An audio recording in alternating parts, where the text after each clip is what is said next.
जय मसीह। Praise the Lord. सभी मेरे प्यारे भाइयों, मेरी बहनों, आज की सभा के अंदर आपका स्वागत है।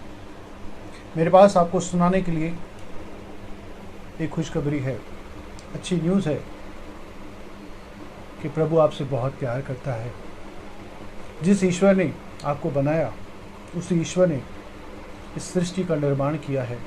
आकाश के अंदर आप सूरज, चांद, सितारों को देखो, ज़मीन पर चलने वाली छोटी सी चींटी को देखो, चलने वाले हाथी को देखो, वही खिलाता है।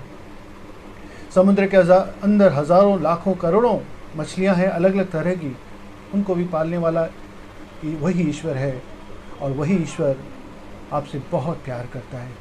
उसने आपको, आपकी माता और मेरी माता के गर्भ के अंदर हम सबको बनाया है। एक एक हड्डी, एक एक नस उसके द्वारा रची गई है। आप परमेश्वर के प्रोडक्ट हो, परमेश्वर की रचना हो। आपको किसी कंपनी ने नहीं बनाया। आप ऑर्डिनरी नहीं हो, आप खास हो, अमूल्य हो। और क्योंकि परमेश्वर ने अपने हाथों से एक योजना के तहत आपको बनाया है। मेरा प्रभु आपसे बहुत प्यार करता है, उसे आपका ध्यान है, उसे आपकी चिंता है।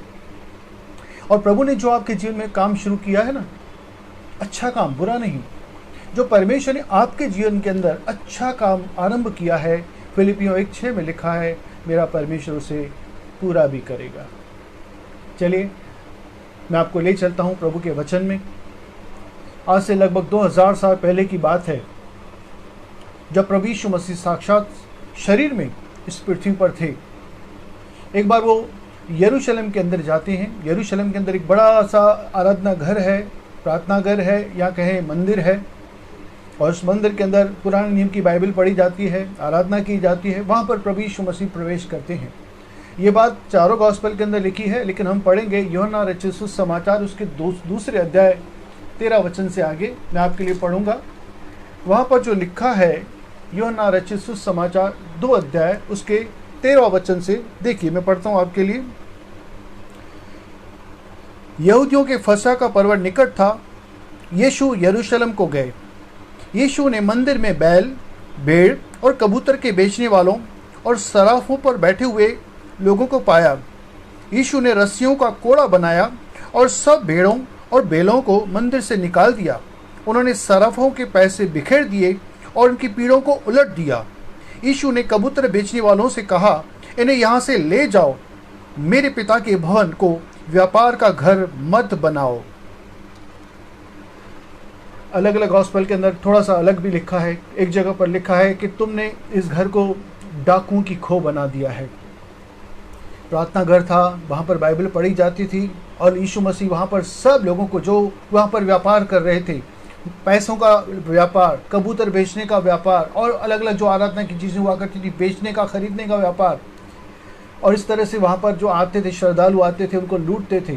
तो यीशु मसीह जब पहली बार मंदिर के अंदर, यरूशलेम के अंदर प्रवेश करते हैं, आज से 2000 साल पहले, जब वो सेवकाई के अंदर आए। बचपन में तो गए ही थे, लेकिन जब सेवा करने लगे तब पहली बार जब आए तो उन्होंने वहाँ पर बहुत सारे ऐसे लोगों को चाबुक से, एक रस्सियों का कोड़ा उसने बनाया, सबको भगा दिया। अब आप ये कहेंगे, भाई अब ये जो बात बता रहे हैं, आज से 2000 पहले की बात बता रहे हैं। 2000 साल पहले प्रभु यीशु मसीह ने ये सब किया होगा। आज से हमारा इस चीज़ से क्या लेना देना है? इससे हमें क्या फ़र्क पड़ता है? ये तो एक इतिहास है। और हम ज़्यादातर प्रभु के वचन को तुच्छ समझने लगते हैं, कमज़ोर समझने लगते हैं, एक मरे हुए वचन की तुलना करते हैं। लेकिन मैं आपको इब्रानियों 4:12 के अनुसार बताऊं कि परमेश्वर का वचन सदा जीवित रहता है। और जीवित नहीं रहता, केवल प्रबल भी रहता है। वो बहुत पावरफुल है, उसके अंदर बहुत, प्रभु के वचन के अंदर शक्ति है। वो तेज तलवार, जो दोधारी तलवार होती है, दोनों बाजुओं से जो चलती है, वो उससे भी अधिक तेज है। प्रभु का वचन बहुत तेज है, प्रबल है, शक्तिशाली है, और सबसे खास बात, वो जीवित है। कैसे? ये मैं आपको साबित करके दिखाता हूँ। मेरा नाम दिलीप है, दिलीप चोइथानी। एक सिंधी परिवार से मैं बिलोंग करता हूँ। कुछ खास बातें मैं आपको बताना चाहूँगा। मैं एक शरीफ परिवार के अंदर पैदा हुआ। मुझे मसीह में आए हुए लगभग 23 साल हो चुके हैं, होने वाले हैं 23 साल। लेकिन इससे पहले क्या था, मैं आपको बता रहा हूँ। मैं सिंधी परिवार में पैदा हुआ, एक शरीफ परिवार में पैदा हुआ। हमारे घर के अंदर, हमारे ख़ानदान के अंदर लगभग सभी बच्चे फर्स्ट रैंक लेते आए हैं, लेते रहते हैं। और ऐसे में मैं भी फर्स्ट रैंक आता था हमेशा स्कूल के अंदर, हर साल इनाम जीत के आता था, फर्स्ट रैंक, पहला नंबर। ये सिलसिला 10th तक चलता रहा। एसएससी में भी मैंने बहुत ही अच्छी मार्क्स ली और सब पूरे स्कूल के अंदर फर्स्ट रैंक मैंने प्राप्त किया। और हमारा परिवार बहुत ही शरीफ परिवार था, मीडियम फैमिली के अंदर, मैंने एक मीडियम क्लास के फैमिली के अंदर मैंने रखा। हर कंपटीशन के अंदर, जो लेक्चर कंपटीशन होती है या और भी कोई स्पोर्ट्स होते थे, उनके अंदर भी मैंने काफ़ी इनाम प्राप्त किए हैं और बहुत सारी चीज़ें मैंने की हैं। मैं प्रोफेशन से एक इंजीनियर हूँ। मैंने इलेक्ट्रिकल इंजीनियरिंग की है, अच्छा पढ़ा लिखा हूँ। ये है एक तरफा, जैसे सिक्के के दो पहलू होते हैं। एक पहलू मैंने आपको बता दिया। आप कहेंगे भाई आप हमें अपनी अपनी बड़ी बड़ी बातें क्यों बता रहे हो, अपनी तारीफ खुद क्यों कर रहे हो? नहीं, ये एक साइड बता रहा हूँ मैं। अब दूसरा साइड सुनिए। जब मैं बहुत छोटा था, बहुत छोटा, तो हमारे घर के अंदर टॉयलेट नहीं था। मुझे क्षमा कीजिएगा, मैं कुछ ऐसे शब्दों का उपयोग करूंगा शायद जो अनुचित लगे आपको या हंसी भी आएगी आपको, लेकिन थोड़ा सा मुझे सह लीजिएगा। हमारे घर के अंदर उन दिनों के अंदर पब्लिक टॉयलेट नहीं था, लेकिन पब्लिक टॉयलेट में जाना रहता था। और वहाँ पर मैंने अक्सर देखा था लोग जो बैठते थे एक बीड़ी पीते थे, बीड़ी पी के और अपना वो काम करते थे। तो मुझे भी लगा कि ये क्यों पीते हैं बीड़ी, और मैंने भी बीड़ी खरीदना शुरू किया और मैंने भी पीना शुरू किया। बहुत छोटी उम्र का था मैं, बीड़ी पीना आरंभ किया। और उन दिनों के अंदर चॉकलेट लेना है, बिस्कुट लेना है, खाने पीने की कोई वस्तु लेनी है, तो जितनी खर्ची मिलती थी वो तो सब खा जाता था। लेकिन उसके बाद भी मुझे आवश्यकता रहती थी, तो मैं क्या करता था, मम्मी के, अपनी दादी के यहाँ से पैसे निकाल कर उससे चीज़ लेता था, जिसको हम चोरी कह सकते हैं। चोरी करता था और वो चीज़ें मैं बिस्किट, चॉकलेट ये सब खरीद लेता था। ठीक है। उसके बाद थोड़ा सा आगे बढ़ेंगे तो जब मैं 6वीं कक्षा तक पहुँचा, 6वीं कक्षा लगभग 11 साल 12 साल के आसपास होती है जब हम पढ़ते हैं। 6वीं कक्षा के अंदर जब मैं पहुंचा तो मुझे बियर पीने की आदत लगी। दोस्तों के साथ ऐसे ही हम जाते हैं, कभी हफ्ते 10 दिन में बियर पीना आरंभ किया 6वीं कक्षा के अंदर। आइए 7वीं कक्षा तक, इसके बीच में मेरी चोरी चालू थी। चोरी मैं घर से करता रहता था, थोड़ा थोड़ा पैसा चुराते रहता था। एक चीज़, दूसरी बीड़ी भी कभी कभी पीता था, हालांकि अच्छी नहीं लगती थी, लेकिन मैं पीता था क्योंकि दूसरे पी रहे हैं तो मैं भी पी रहा ऐसे। तीसरी बात जो थी, मैंने बियर शुरू की। 7वीं कक्षा में जब मैं पहुँचा तो मुझे एक लड़की पसंद आ गई और मेरा उससे प्यार हो गया। अफेक्शन, प्यार क्या कहें, अब इतनी छोटी सी उम्र के अंदर क्या होता है पता नहीं, लेकिन मेरा प्यार हो गया, मुझे अच्छी लगने लगी। मैंने प्रपोजल डाला और बात हो गई और हम आपस में बात करने लगे। कब? 7वीं और 8वीं के बीच में। उसके बाद 8वीं कक्षा के अंदर जब मैं पहुंचा तो उसके बाद मेरे कुछ ऐसे दोस्त स्कूल के अंदर आ गए थे जो बहुत ही गलत रास्तों पर चलते थे, और मेरी उनके साथ दोस्ती हो गई और उन्होंने मुझे और भी बुरे रास्ते सिखाए, और भी दारू पीना सिखाया, और भी सिगरेट पीना सिखाया, और भी ऐसे चीज़ें सिखाई कि घर से चोरी करो, अगर तुम्हें अपनी ऐश की ज़िंदगी जीनी है तो घर से तो सीधी पैसे मिलने वाले नहीं हैं। स्कूल पढ़ रहे हैं 8वीं कक्षा के अंदर, तो मैं और ज़्यादा पैसे चोरी करने लगा। 9वीं कक्षा तक आइए, ये आदत इतनी बढ़ गई, उसके बाद तो मैं लेडीज़ डांस बार में जाने लगा। डांस बार में 9वीं कक्षा के अंदर घर से सोना तक मैंने चोरी करना आरंभ किया, क्योंकि बहुत पैसे लगते हैं उन चीज़ों के लिए। ऐश इशरत, जैसे जैसे मैं बढ़ता गया तो मेरी आदतें और बिगड़ती गईं। दारू मुझे चाहिए, सिगरेट भी पीने लगा, और उसके बाद मैं डांस बार में भी जाने लगा, सोना घर से चोरी करने लगा, और उसके बाद में मैं वैश्याओं के पास भी जाने लगा। 9th स्टैंडर्ड में कितनी उम्र रही होगी मेरी? मात्र 14-15 साल। वैश्याओं के पास, सोच रहे हैं, छोटी सी उम्र। और मैं, जो फैमिली थी, मेरे बाप ने कभी ज़िंदगी में गाली नहीं थी, कभी चोरी नहीं की, कभी दारू को हाथ नहीं लगाया, कभी सिगरेट नहीं पिया। ऐसे बाप का मैं बेटा, मेरे बाप तो काफ़ी समय पहले गुजर गए, लेकिन मैं ऐसे बाप का बेटा, और 9th स्टैंडर्ड के अंदर वैश्याओं के पास मैं जा रहा हूँ। दोस्ती इतनी बिगड़ गई 10th तक। और उसके बाद कॉलेज के अंदर भी मेरी यही काम थे। हालांकि मैं इंजीनियरिंग कॉलेज के अंदर था, लेकिन क्लास भंग करके मैं दारू पीता था, क्लास भंग करके वैश्याओं के पास जाता था, और पैसा कॉलेज से ही, जिस कॉलेज के अंदर पढ़ता वहाँ पर से भी मैंने चोरी करना आरंभ किया। कॉलेज के अंदर लेबॉर्ट्री से कुछ सामान मैंने चोरी किए, और उसके बाद वो बेच के मैं ऐसे काम करता था। जैसे तैसे मेरा कॉलेज पूरा हुआ। लेकिन जैसे ही मेरा कॉलेज पूरा हुआ, उसके बाद मैंने, इंजीनियरिंग के बाद इंसान क्या करता है, या तो एक अच्छा प्रोफेशन खोल देगा, या दुकान खोल देगा, बिजनेस लगाएगा, या एक अच्छी कंपनी में नौकरी पाएगा। लेकिन मैंने ऐसा नहीं, मैंने सीधा लॉटरी का दुकान खोला, जुआ का। लॉटरी जो सिंपल रहती है वो नहीं, सिंगल डिजिट, जैसे इसको मतलब जुआ ऐसे कहो, सिंगल नंबर, सिंगल डिजिट, सारे नंबर्स मेरे को याद रहते थे। और जुआ मैं खेलता भी था और मैंने दुकान भी खोली थी इंजीनियरिंग पास करने के बाद। कुछ समय तक तो वो चलता रहा, जुआ भी खेलता रहा, करता रहा, लेकिन चलता रहा और मेरी ऐश इशरत भी चलती रही। फिर मैंने उसे बंद कर दिया। फिर मैंने एक कंपनी में जॉब ढूंढ ली और वहाँ पर भी मैंने चोरियाँ की, बहुत सारी चोरियाँ की।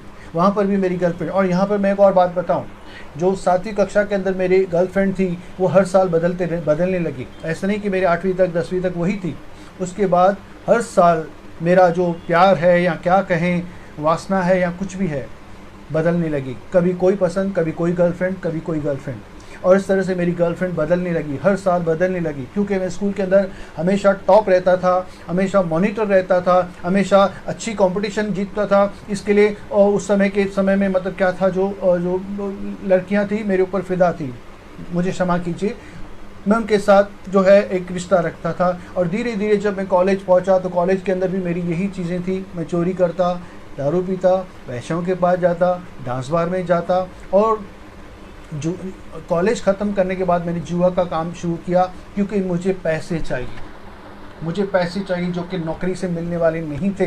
नौकरी से केवल तनख्वाह आएगी, लेकिन मेरे इतने काम काज थे, रोज़ मुझे दारू चाहिए, रोज़ मुझे कुछ न कुछ चाहिए। इन चीज़ों को करने के लिए मुझे बहुत सारा पैसा चाहिए।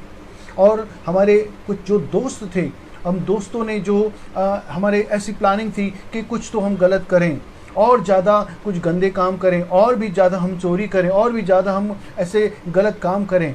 ये तो शुक्र है मेरा हुआ नहीं तो हमने ड्रग्स तक का भी सोचा था कि हम ड्रग्स बेचेंगे, उससे बहुत पैसा मिलता है। हम किसी घर को लूटेंगे, चोरी करेंगे और इससे भी बहुत पैसा मिलेगा। या तो हम नकली नोट बनाएंगे, नकली करेंसी बनाएंगे और इससे बहुत पैसा मिलेगा। और यही हमारी प्लानिंग उन दोस्तों उनके साथ मेरी चलती थी। लेकिन क्योंकि मेरी नौकरी लग गई तो मेरा उन दोस्तों के साथ तो रिश्ता टूट गया। अगर मैं नौकरी पर नहीं जाता तो शायद मैं उस काम के अंदर लग जाता, या ड्रग्स के अंदर लग जाता, या नकली करेंसी के अंदर लग जाता था, या ऐसे घर को लूटता था और अपनी ज़रूरतों को पूरा करता। लेकिन नहीं, मैंने जॉब करना आरंभ किया, लेकिन वहाँ पर भी वैसे ही दोस्त मुझे मिले, वैसे ही मैं वहाँ पर भी गलत काम करने लगा। और वैसे ही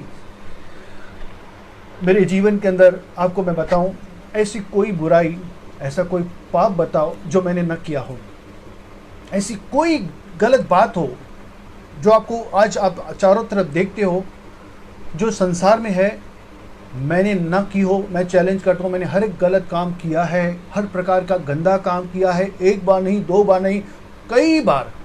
मेरा रिश्ता न केवल मेरी गर्लफ्रेंड्स हुआ करती थी, शादीशुदा औरतें हुआ करती थी, उनके साथ रिश्ता जो था मेरा गलत था, मुझे क्षमा कीजिए, लेकिन मेरा गलत रिश्ता उनके साथ भी था। वैश्यों के पास जाना तो अलग था, लेकिन शादीशुदा औरतों के पास भी मैं जाता था। मेरी खुद की गर्लफ्रेंड थी, उनके साथ भी मैं गलत था। ऐसे के अंदर ऐसा नहीं कि मैं बचपन से मंदिर या इन चीज़ों में नहीं गया। मैं बहुत बड़े बड़े मंदिरों में बचपन से गया हूँ, क्योंकि मेरे माँ बाप ने जो मुझे सिखाया था, मैं बचपन से मंदिरों जाता था और व्रत रखता था, उपवास रखता था, पूजा पाठ करता था, वो सब करता था। लेकिन समय जैसे मैं गलत रहा तो राह पर चलता गया, मेरा तो विश्वास ही उठ गया और मैं एक नास्तिक प्रकार का इंसान बन गया। ईश्वर है ही नहीं, परमात्मा है ही नहीं, कोई स्वर्ग नहीं है, कोई नरक नहीं है तो ज़िंदगी 4 दिन की, और इस 4 दिन की ज़िंदगी अंदर ऐश करो, खाओ पियो। और खाने पीने के लिए, ऐश करने के लिए जो पैसा आएगा कमाने के द्वारा नहीं आता, लेकिन चोरी चकारी गलत काम करने के द्वारा आएगा। ये मेरा सिद्धांत था और मैं करता था। मैं गलत काम बहुत करता था। मैं आपको बताऊं, हज़ारों बार मैंने पाप किए, हज़ारों किस्म के पाप किए हैं। ऐसा कोई पाप नहीं है जो मैंने अपने जीवन के अंदर नहीं किया। लेकिन ऐसे समय के अंदर मैं आपको बताऊं, मेरा अंदर एक विवेक था जो मुझे कोसता था।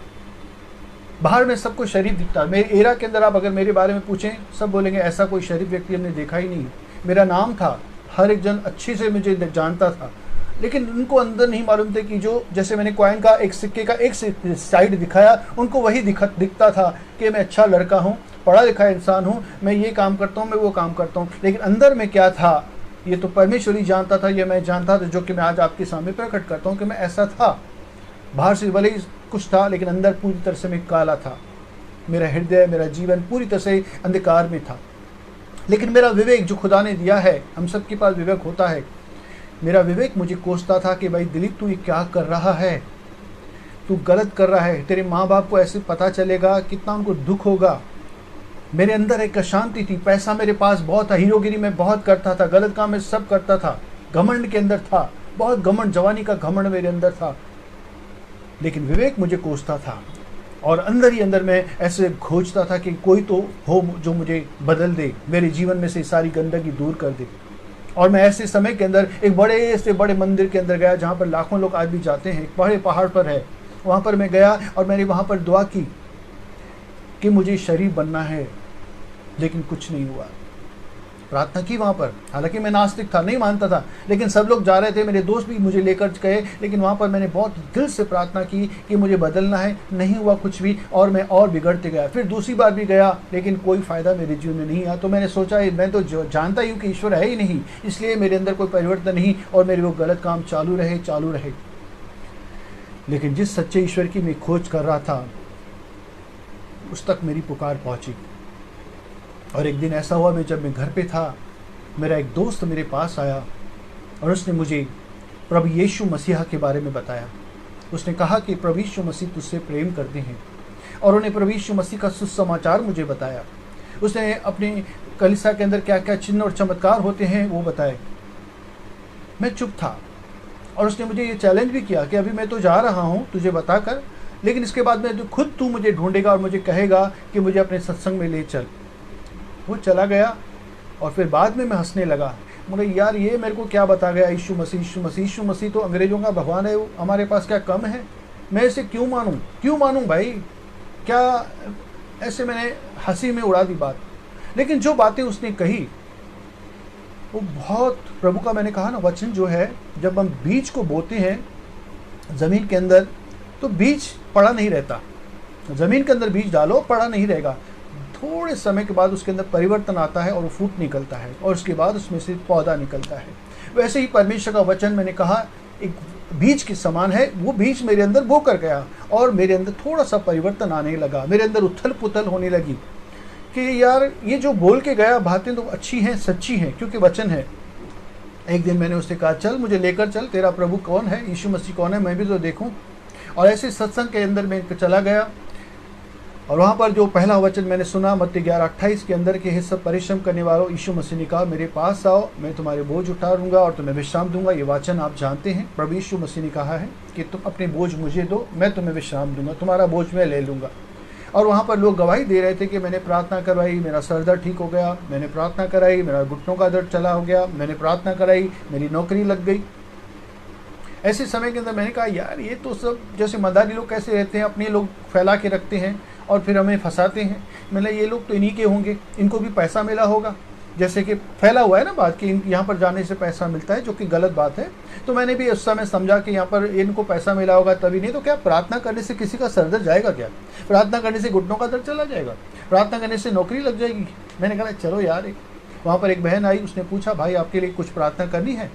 मैंने घमंड में कहा मेरे पास सब कुछ है, बस शांति नहीं है, मेरे लिए शांति के लिए प्रार्थना करो। ऐसे में चलकर निकल गया। और मैंने बताया ना कि गवाहियाँ वहाँ पर हो रही थी, लोग ताली बजा रहे थे कि पैरों का घुटनों का दर्द चला गया, लोग ताली बजा रहे। मैं ताली नहीं बजा रहा था, मैं क्यों बजाऊँ, मेरे जीवन में हुआ है काम। मैं वहाँ पर खड़े होकर ऐसे सोच रहा था, वचन चल रहा था, लेकिन मैं क्या सोच रहा था मैं बता रहा हूँ। अगर ये मेरे जीवन में होगा तब जाकर मैं ताली बजाऊँगा, ये तो उन्हीं के लोग हैं, इनको पैसा मिला होगा, ये झूठ बोल रहे हैं। और जब बहन ने कहा मैं आपके लिए प्रार्थना करूंगी, आपकी शांति के लिए, आपके मन में शांति है, मैं वहाँ से चला गया। 2-3 महीने तक मैं वहाँ नहीं गया, लेकिन 2-3 महीनों के अंदर मेरे अंदर कुछ परिवर्तन आया। एक बुरी आदत मेरे अंदर, बहुत ही गंदी आदत थी, और मैंने देखा मैंने वो गंदी आदत छोड़ दी है, बदल गई वो मेरी आदत। वो तब नहीं है जो कि मैंने पहले काफ़ी कोशिश की थी जाने के लिए, लेकिन नहीं जा रही थी, लेकिन चली गई थी। तो मैं सोचा यार ये कैसे हो गया, ये तो बहुत मैंने कोशिश की थी इस आदत को निकालने के लिए, लेकिन कैसे निकल गई। मैंने सोचा यार इत्तेफाक है। फिर परमेश्वर का आत्मा अंदर से कहता, प्रभु का वचन कहता, तो वहाँ पर गया था सत्संग में, तो प्रार्थना करवाई थी, इसलिए हुआ है। एक तरफ से नहीं यार इत्तेफाक है, वहाँ पर, फिर दूसरी तरफ से नहीं, वहाँ पर गया था इसलिए, मतलब चलो फिर से मैं वहाँ पर जाकर देखता हूँ क्या है। वहाँ पर जब मैं दूसरी बार गया तो मेरे मन के जितने अंदर सवाल थे मेरे मन में ही थे, मैंने किसी को शेयर नहीं की, किसी को बताया नहीं। लेकिन जो प्रवचन चल रहा था, वहाँ पर जो पासवान था, पास्टर था, जो प्रचार कर रहा था, तो जब बातें कर रहा था तो मेरे सवालों का जवाब दे रहा था। मैंने बोला ये कैसे, मेरे मन के अंदर सवाल है, उसे कैसे पता, वो जवाब भी दे रहा है, मैंने तो किसी को बताया भी नहीं है। इस तरह से मुझे थोड़ा अच्छा लगा, मेरे अंदर से कुछ सवालों के जवाब मुझे मिले। और धीरे धीरे थोड़ा जब मैं जाने लगा, मेरे जीवन के अंदर परिवर्तन आने लगा, मेरे जीवन के अंदर एक बदलावट आने लगी।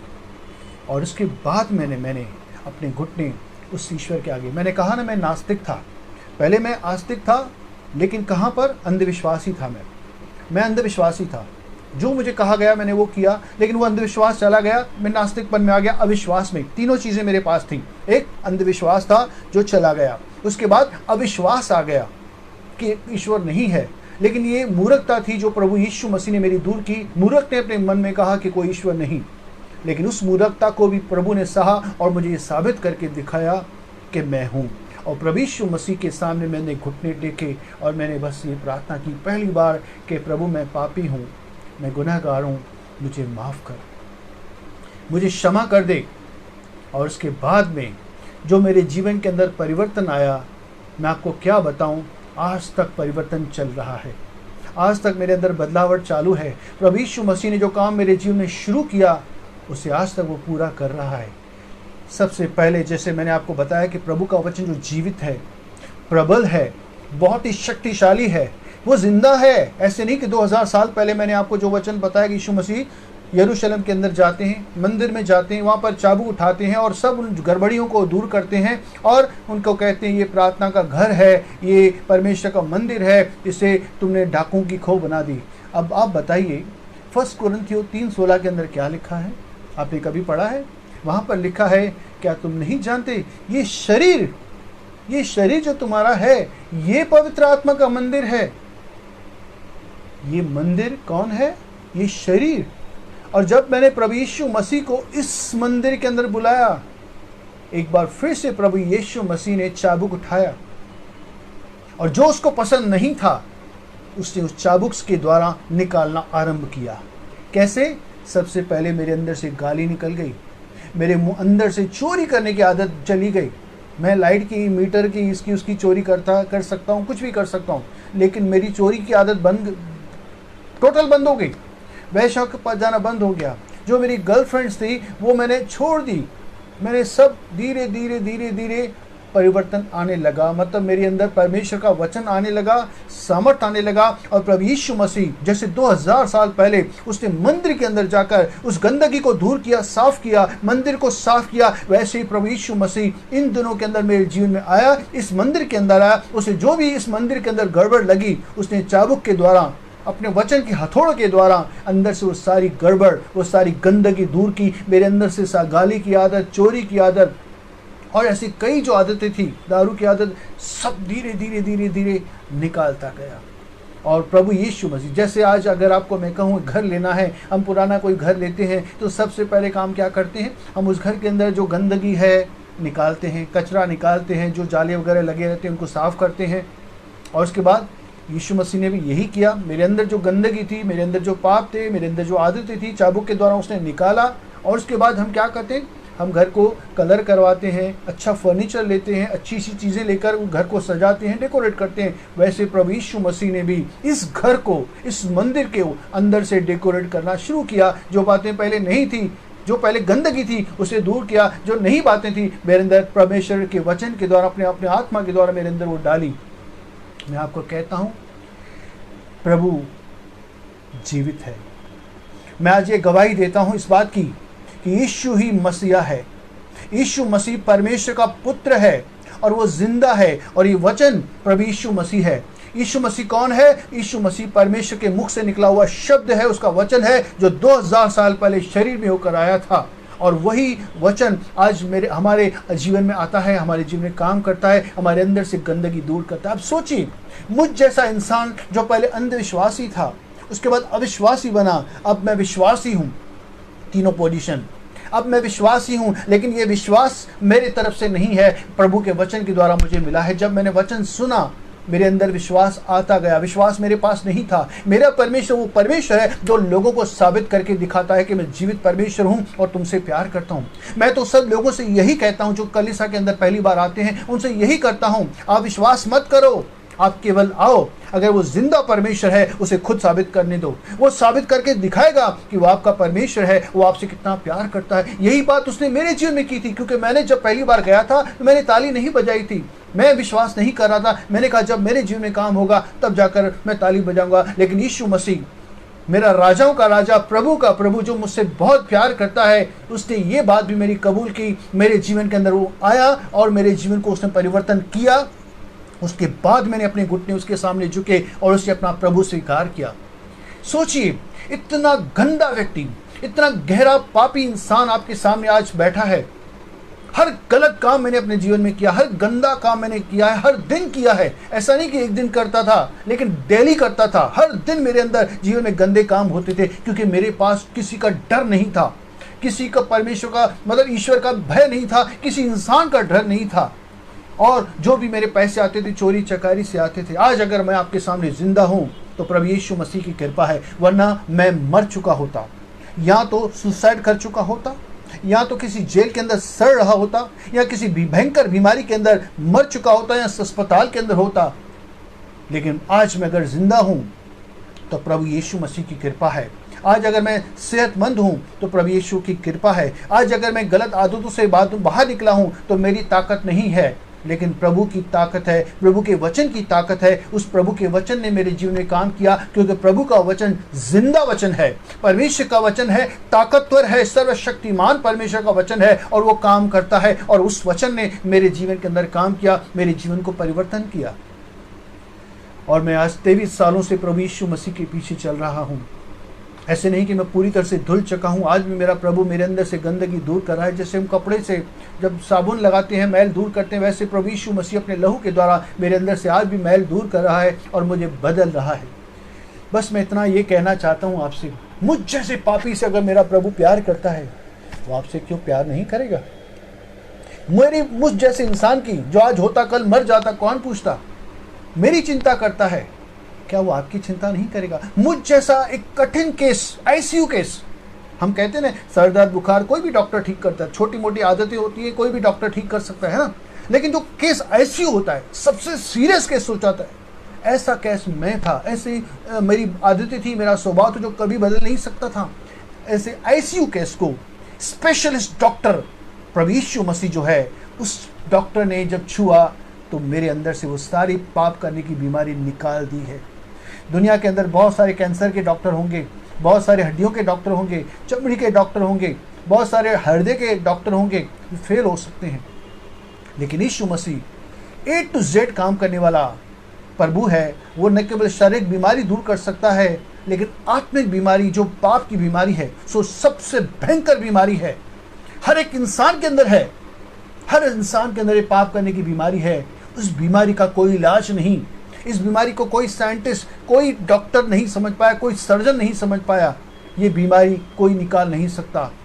लेकिन प्रभु यीशु मसीह पापों की क्षमा करने वाला, पापों को दूर करने वाला और पापों से छुटकारा देने वाला प्रभु है। और वो प्रभु जब मेरे जीवन के अंदर आया, मेरे पापों को क्षमा किया, मेरे अंदर से पाप की बीमारी को निकाला और मेरे अंदर अच्छी बातें डालना आरंभ की।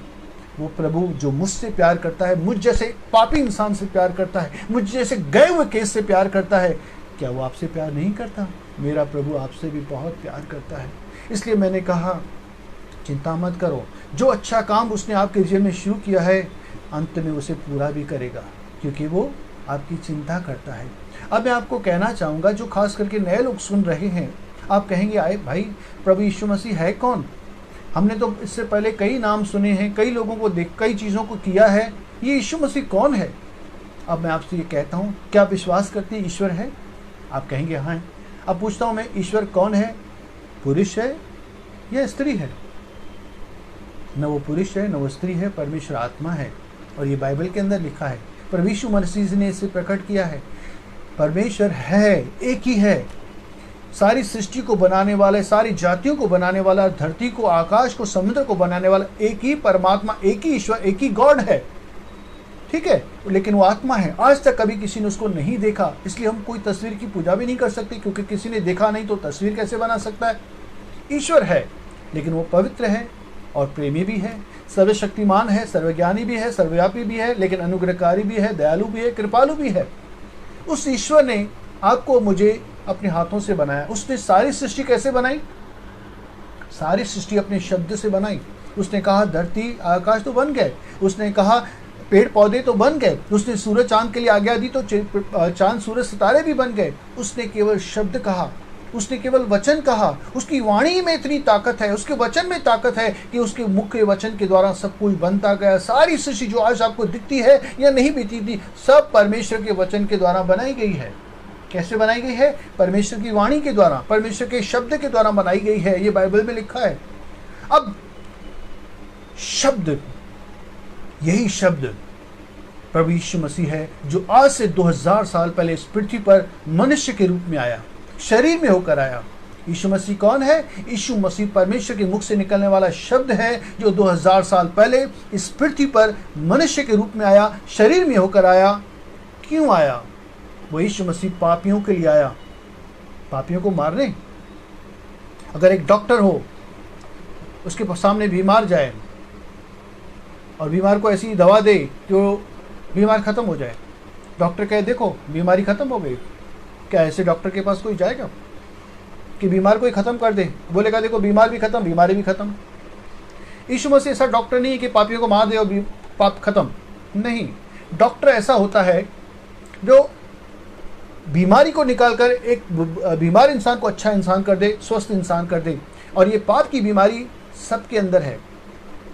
यीशु मसीह इस दुनिया में आया पापियों के लिए, लेकिन पापियों को मारने या नाश करने नहीं, लेकिन उनको बचाने के लिए, उनका उद्धार करने के लिए और उनके पापों को क्षमा करने के लिए। वो ऐसा गुरु है जिसने उस सारे इंसान जात के, मानव जाति के पापों को अपने ऊपर ले लिया और खुद हमारी जगह पर, हम पापियों के पापों को अपने ऊपर उठाकर, हमारे दंड को अपने ऊपर उठाकर, हमारे श्राप को अपने ऊपर उठाकर वो मर गया। परमेश्वर का पुत्र बनकर आया था, परमेश्वर का वचन है, वो मर गया।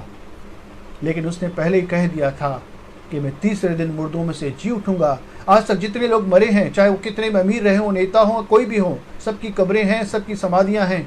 लेकिन यीशु मसीह की कोई समाधि नहीं है, कोई कब्र नहीं है, लेकिन उसकी कब्र खाली है, क्योंकि प्रभु अपने कहे हुए वचन के अनुसार तीसरे दिन मुर्दों में से जी उठा। और प्रभु यीशु मसीह आज भी जिंदा है। उसने कहा मैं मर तो गया था, अब देखो मैं युगानुयुग जीवित हूँ।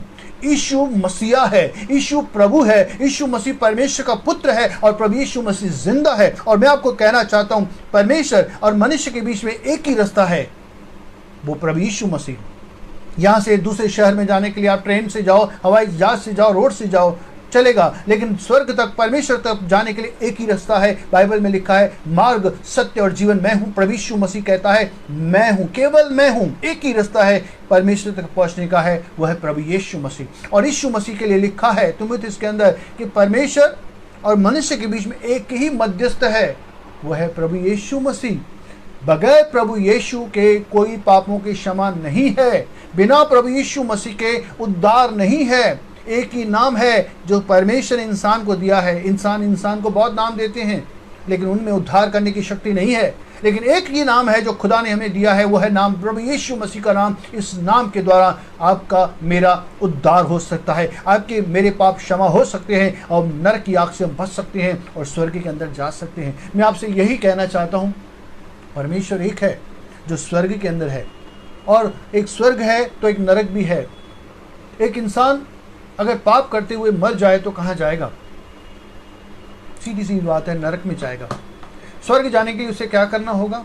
या तो उसे अगर पाप नहीं किया हो तो स्वर्ग जा सकता है, लेकिन सबने पाप किया है। बाइबल में लिखा है सब लोगों ने पाप किया है। ऐसा कोई इंसान नहीं है जिसने अपने जीवन में काल में गलती न की हो, गुनाह न किया हो, पाप न किया हो। सबसे हुआ, अनजाने में हुआ, मजबूरी में हुआ, न चाहते हुआ है, लेकिन हुआ है। हमारा जन्म ही पाप के अंदर हुआ है और पाप के कारण हम पापी हैं और श्रापित हैं, परमेश्वर से अलग हैं, और इसके कारण हमारे जीवन में दुख और तकलीफें आते हैं। ये नहीं कि हमारे नसीब को पाप के कारण हमारे जीवन में दंड है। लेकिन मैं आपको कहना चाहता हूँ, यीशु मसीह डॉक्टर बन के आया, हाँ, सारे मानव जाति की बीमारी को उसने अपने ऊपर ले लिया, हर एक जन के पाप को अपने ऊपर ले लिया और हमारे पाप को लेकर मर गया, गाड़ा गया, तीसरे दिन मुर्दों में से जी उठा। अगर आप पापों से छुटकारा पाते हैं तो एक ही नाम है प्रभु यीशु मसीह। अगर आप स्वर्ग जाना चाहते हैं तो पापों को क्षमा हमें करना होगा। कैसे क्षमा होगे? आप मुझे कोई तरीका बताओ। इस दुनिया में अच्छी बातें सिखाने वाले सब लोग हैं, लेकिन कोई पाप क्षमा नहीं करेगा, कोई भी आपके पापों को क्षमा नहीं करेगा। लेकिन एक ही है जो आपकी और मेरे पापों को क्षमा करता है, वो है प्रभु यीशु मसीह। और वो ऐसा गुरु है जिसने आपके और मेरे कमज़ोरियों को, आपके और मेरे पापों को अपने ऊपर ले लिया, हमारी जगह पर मर गया, लेकिन आज भी वो जिंदा है। मेरा परमेश्वर आपसे बहुत प्यार करता है। मेरा परमेश्वर ये नहीं चाहता कि आप इस दुनिया में धरती पर रहते हुए एक श्रापित जीवन जियो। वो ये भी नहीं चाहता कि हम एक दिन शरीर को छोड़ दें। आज नहीं तो कल तो हमें जाना है ना, शरीर को छोड़कर मरना है। 70, 80, 100 साल उसके बाद कहाँ जाएंगे? स्वर्ग भी है, नरक भी है। लेकिन अगर हम ऐसे ही चले जाएंगे तो नरक हमारा इंतज़ार कर रहा है। लेकिन अगर हम स्वर्ग जाना चाहते हैं तो आज हमारे पास है। हम किसे वोट देना चाहते हैं, कहाँ जाना चाहते हैं, आपके हाथों में है। ये नहीं कि परमेश्वर आपको नरक भेजना चाहता है। परमेश्वर चाहता है कि सबका उद्धार हो, वो सबको मन फिराव का अवसर दे रहा है। परमेश्वर की इच्छा कतई नहीं कि पापी पाप करे नाश हो जाए। आप और मैं चाहेंगे यार ये गुंडा मर जाए, ये पापी मर जाए, नरक जाए, लेकिन परमेश्वर ऐसा नहीं है। परमेश्वर हर एक पापी से प्यार करता है और वो यही चाहता है हर एक को मन फिराव का अवसर मिले, हर एक जो है मन फिराए, हर एक जन पापों से पश्चाताप करे। और प्रभु यीशु मसीह के द्वारा मेरा परमेश्वर सबको जीवन दान देना चाहता है, सबको स्वर्ग देना चाहता है, सबको आशीष देना चाहता है, हमारे जीवन से हर एक श्राप दूर करना चाहता है, हमारे जीवन में खुशी, शांति, आनंद देना चाहता है। परमेश्वर ने आपके जीवन के अंदर दुख नहीं लिखे, परमेश्वर ने आपके जीवन के अंदर बीमारी नहीं लिखी, परमेश्वर ने आपके जीवन के अंदर असफलता नहीं लिखी, परमेश्वर ने आपके लिए कोई भी गलत बात नहीं लिखी है। लेकिन परमेश्वर ने आपको अपनी इच्छा दी है। हम क्या खाते हैं, क्या पीते हैं, हमारी इच्छा है।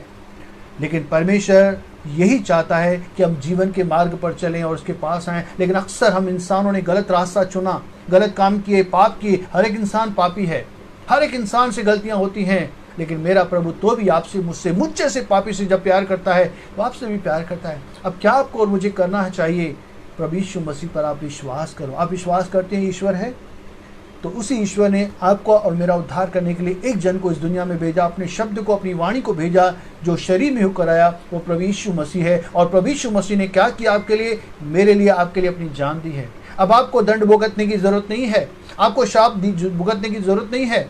प्रभु आपके जीवन के अंदर से हर एक श्राप, हर एक दंड को दूर कर सकता है। वरना आपके जीवन में जब आप उसे बुलाएंगे तो मेरा प्रभु आपके जीवन में आएगा और आपके जीवन को परिवर्तन करेगा। जैसे 2000 साल पहले वो मंदिर में गया था और उस मंदिर में से सारी गड़बड़ी को दूर किया था, हर एक चीज, गलत चीज को, डाकुओं के खो को जैसे उसने दूर कर दिया और अच्छी बातें शुरू की, वैसे प्रभु यीशु मसीह आज से 23 साल पहले मेरे जीवन में आया। और आज जो मंदिर है, आप और मैं है, ये शरीर है परमेश्वर का आत्मा का मंदिर। और प्रभु यीशु मसीह इसके अंदर जब प्रवेश करेगा तो इस मंदिर के अंदर जो गड़बड़ है, जो भी गलत बातें जो उसकी ओर से नहीं है, उन सारी चीज़ों को वो निकालेगा, दूर करेगा, और जो अच्छी बातें हैं इसके अंदर वो डालते जाएगा।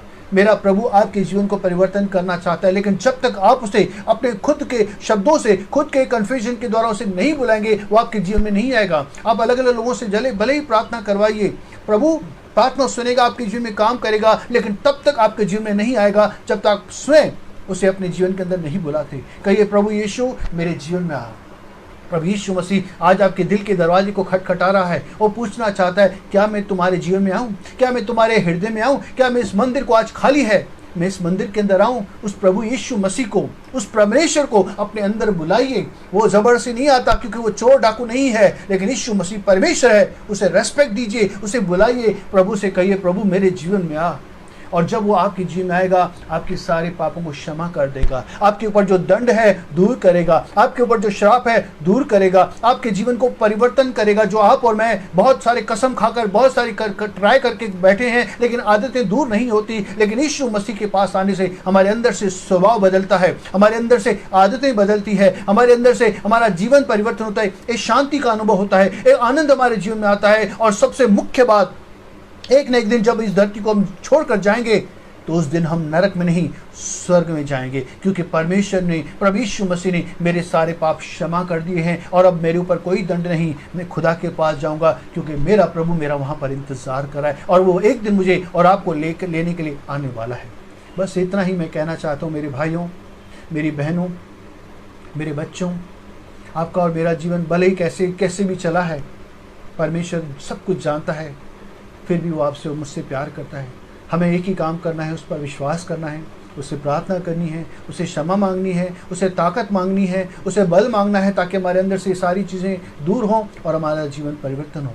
आइए, मैं आपके लिए यही प्रार्थना करना चाहता हूँ, जैसे प्रभु ने मुझे छुआ, मुझे बदला, वो आपके जीवन को छूकर आपके जीवन में से सारी गड़बड़ी, यहाँ तक कि बीमारियाँ, गरीबी, कर्ज, अलग अलग जो समस्याएं वो भी दूर करे। और वो कर सकता है क्योंकि वो सर्वशक्तिमान है। परमेश्वर आपसे बहुत प्यार करता है। आइए हम आंखें बंद करके एक प्रार्थना करेंगे। प्यारे जिंदा परमेश्वर, हम तेरा धन्यवाद करते हैं कि तू हमसे बहुत प्यार करता है पिता।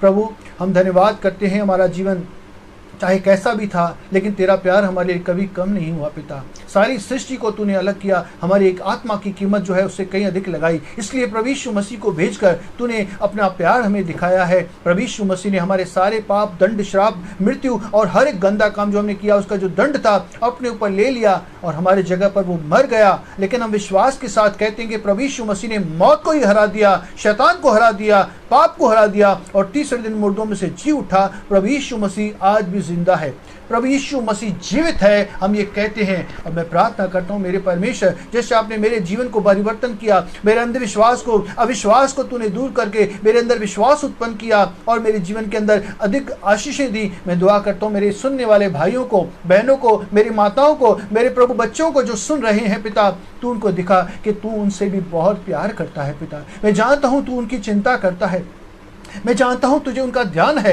लेकिन अब तक मेरे परमेश्वर उन्होंने तुझ पर विश्वास नहीं किया था। मैं तुझसे यह प्रार्थना करता हूं, जैसे तूने मुझे विश्वास दिलाया, उन्हें भी तू विश्वास दिला। उन्हें तू दिखा कि तू उनके संग है, तू उनसे प्रेम करता है। उनकी जीवन की हर एक समस्या का तू समाधान दे दे। उनकी प्रभु तकलीफों को दूर करके उनके अंदर से आदतों को, बुरी आदतों को निकाल कर अपना प्यार दिखा मेरे परमेश्वर। वो प्रभु तेरा वचन सुन रहे हैं, आज तेरे वचन के द्वारा जो हथौड़े के समान है, मैं दुआ करता हूँ उनके अंदर से कठोरता दूर कर। तेरा वचन जो जिंदा है उनके अंदर से मुर्देपन को दूर कर, उनके अंदर जो गंदी आदतें हैं उनको तू दूर कर, उनके जीवन में जो बीमारियां हैं उनको तू दूर कर, उनके घर के अंदर जो कर्जे हैं उन कर्जों को दूर कर, उनके अंदर जो भी गलत चीज है उसे दूर कर, जैसे तूने मेरे जीवन से दूर कर दी। मैं प्रार्थना करता हूँ प्रभु ने तू आशीष कर, उन्हें तू शांति दे, उन्हें तू चंगाई दे, उन्हें प्रभु तू बल दे, उनको तू ताकत दे, उन्हें तू अपने जीवन के अंदर आनंद दे पिता। तू अपने प्रेम से उनको भर दे ताकि वो भी ये कहें कि यीशु मेरा प्रभु है। हे प्रभु, उनके जीवन के अंदर अद्भुत अपने काम दिखाकर अपने प्रेम को सिद्ध कर। तू जिंदा परमेश्वर है, विश्वास का देने वाला